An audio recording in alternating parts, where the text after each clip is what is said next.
Mobile, inverter, battery, हर electronic product सस्ते दामों पर फाइनेंस सुविधा के साथ अभी विजिट करें पावर पॉइंट इलेक्ट्रॉनिक, अंबेडकर चौराहा, खंडवा। किसी की मदद करना किसी का जी का जंजाल कैसे बन सकता है, इस खबर से आपको समझ में आ जाएगा। खंडवा का स्वभाव सेवा का है और कोई दुखियारा आता है तो यहाँ का जो सेवाभावी समाज है वो उसकी मदद करने के लिए आतुर रहता है और ऐसी ही सेवा मदद करने का काम इस महिला का किया जो इस बस में चढ़ी है। अब ये सेवा करना बहुत ही भारी पड़ गया क्योंकि इस महिला ने सेवा करने वाले लोगों को ट्रैप किया और अपने व्यक्तिगत हितों को साधने के लिए खंडवा के समाज सेवियों का उपयोग किया।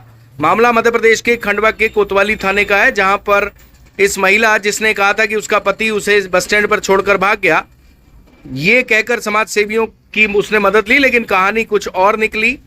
क्या है पूरी कहानी, कैसे इस महिला ने सबका उपयोग किया और बेवकूफ बनाकर निकल गई, उल्टा चोर कोतवाल को डांटे की कहानी बनाकर कैसे निकल गई, आइए सुनवाते हैं। 4 घंटे की मेहनत। वो जो महिला है जो बस स्टैंड में मिली थी, ये हमारे जैन साहब हैं, सुनील जैन साहब, इन्होंने उनको भिजवाया कहीं पे। तो क्या नाम है आपका, सबसे पहले बताएं। संतोष नाम है। अच्छा, कब से गई है वो महिला? 22 तारीख से। वो तो कह रही है कि आपने उनको यहाँ पर लेकर आए और फिर बस स्टैंड पे छोड़ के खुद भाग गए। क्या कहानी ओरिजिनल कहानी कुछ नहीं, मैं मजदूरी करने गया। कहाँ पे? गांव में। कौन से गांव में? रामजीपुरा। यहीं पे खंडवा में? हमारे गांव। ठीक है, फिर? हाँ, फिर अब सुबह गया काम पे। आओ। काम पे से 12 बजे आया। ठीक है। खाना वाना खाया दोनों घर में साथ में। ठीक है। खाना खाने के बाद 2 बजे फिर वापसी चला गया मैं काम पे। ठीक है। अब जब शाम को मैं आया वापसी 6 बजे। ठीक है। तो मैंने घर पूछा बच्चों से, मैंने मम्मी भी नहीं दिख रही और एक बढ़िया है छोटी सी बड़ी, उनके वो भी नहीं दिख रही, बताओ कहाँ है? तो बोले मम्मी बढ़िया को लेके खेत में गई। अब खेत में ढूंढने गया, उनके बढ़िया भी नहीं, दिन ही डूब गया। खेत में ढूंढने गया तो खेत में बढ़िया बंधी थी झाड़ से, और वो तो नहीं मिली मैंने। मतलब वो घर पे नहीं थी? फिर क्या हुआ? फिर मैंने इधर उधर देख लिया, उसको गाँव में देख लिया कि भाई हो सकता है किसी के यहाँ बैठी हो, ढूंढा नहीं मिली। मैं दूसरे रोज मैंने फिर उसके शाम को इसके परिवार में सब दूर अपने उसके रिश्तेदार में फ़ोन लगाने की कोशिश करी, तो फ़ोन लोगों ने नहीं बोलते कि यहाँ नहीं है। फिर अब फिर क्या करें, फिर लाइट चली गई। कहाँ की रहने वाली है वो गुलई की है। गुलई की। और दामजीपुरा कहाँ पड़ता है ये? दामजीपुरा सर ये थाना कौन सा लगता है? हरसूद लगता है। अच्छा, हरसूद लगता है। तो आप हरसूद दामजीपुरा के रहने वाले हैं और वो महिला गुलई की है, रामजीपुरा। महिला गुलई की रहने वाली है। तो वो बस स्टैंड पे यहाँ पर मिली थी। जैन साहब, आपको क्या बताया था उसने? वो भैया सोमवार रात को यहाँ 4 बजे आगे थी। अच्छा। और रात भर वो रोती भी रही। सवेरे जब हमको जानकारी मिली मंगलवार के दिन, तो सवेरे 10 बजे हम पहुँचे, पूरी चर्चा करी। चर्चा करने के बाद ये कि उन्होंने ये बताया कि भैया मेरा पति राजेश और मेरे को 4 बजे से छोड़ के चले गया, और फ़ोन लगा रहे उठाने, आप भी लगाओ, अपने भी लगाया, फ़ोन उठाया नहीं उसने। मैंने बोला तो क्या चाहते थे? बोले मेरा भाई नागपुर के पास में गांव है, वहाँ रहता है, मुझे वहाँ तक जाना है। उसके भाई से वो बोले कि मेरा भाई है ये, उससे बात करवाई। अपन ने बोला बोले भैया मेरी मजदूरी करता हूँ, आप लोग सहयोग से बोले इसको बस में बिठवा के या गाड़ी ट्रेन में बिठवा के नागपुर भिजवा दो, बोले मेरे पास आ जाएगी। तो हमने इधर DI साहब से बात करके 2 महिला कांस्टेबल को बुलाया पूछताछ करके, और पूरे उनकी मतलब रजामंदी से उसको अपन ने अमरावती गाड़ी में बिठा दिया। अमरावती वाली गाड़ी को ही बोलते उसको पैसे मत देना, बेस को छोड़ देना, नागपुर वाली गाड़ी में बिठा देना।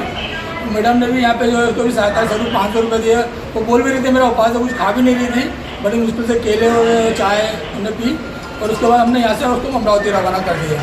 लेकिन अब जब ये पेपर में और आपके मीडिया के माध्यम से उनको मालूम पड़ा तो बोले भैया मेरी शादी को तो 12 सालों के 2 बच्चे हैं, और आपको बोली थी 4 महीने, तो मेरी पत्नी है बोले।